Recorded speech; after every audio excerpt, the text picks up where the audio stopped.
y a l'autre guignol de Jean-Michel Apathy, qui nous écoute encore. Je ne réponds jamais, mais là j'ai répondu. L'autre guignol de Jean-Michel Apathy qui nous écoute tous les après-midi. C'est inexact. Ce Gugus qui appelle tout le monde, qui fait des inexactitudes, bien entendu, sur Twitter. Il me fait beaucoup de peine, lui. Il faut vraiment l'arrêter. Il paraît qu'ils vont le dégager, il paraît, sur TMC.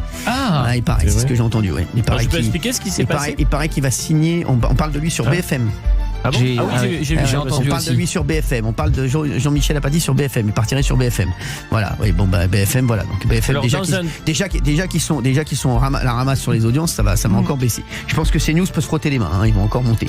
Non, il paraît que comme il se fait têche de partout, il s'est fait têche de RTL, s'est fait dégager d'RTL, heureusement. Il va retweeter là après. Heureusement avant que je n'arrive dans le groupe. Heureusement au moins que je n'arrive dans le groupe heureusement il s'est fait dégager avant.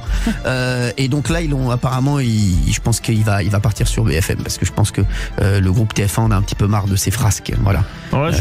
Se faire insulter de guignol par un gars qui a léché les couilles à un chien en direct sur un plateau, c'est quand même le top du cynisme.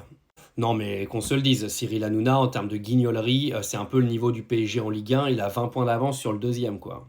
Alors moi, je vais donner tout mon soutien à Jean-Michel Apathy, qui a dit tellement de vérités récemment que chez Europe 1 et CNews, ils ont le somme, parce qu'automatiquement, quand tu as une chaîne purement fondée sur l'islamophobie et le racisme, quand tu as quelqu'un qui dénonce automatiquement, les autres sont pas contents.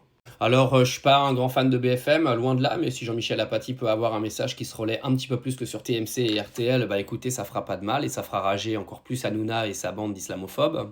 Mais arrive un moment, faut pas vous demander pourquoi votre pays va mal. Vous avez un mec qui démarre une émission de radio sur une radio qui est quand même écoutée par énormément de monde et il insulte un chroniqueur direct, comme ça, au calme.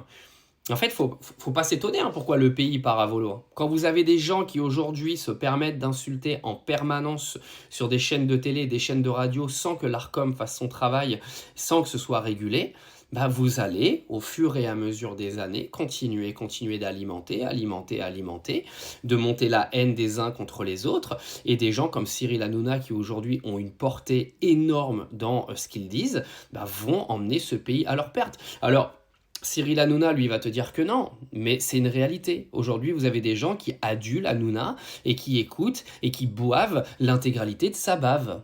Et quand il arrive et qu'il vient dire que Jean-Michel Apathy est un guignol, il monte la haine contre Jean-Michel Apathy encore une fois, et contre les Algériens, parce que clairement Jean-Michel Apathy défend le peuple algérien et l'histoire. Et clairement ça fait chier Cyril Hanouna et toute sa bande de décérébrés.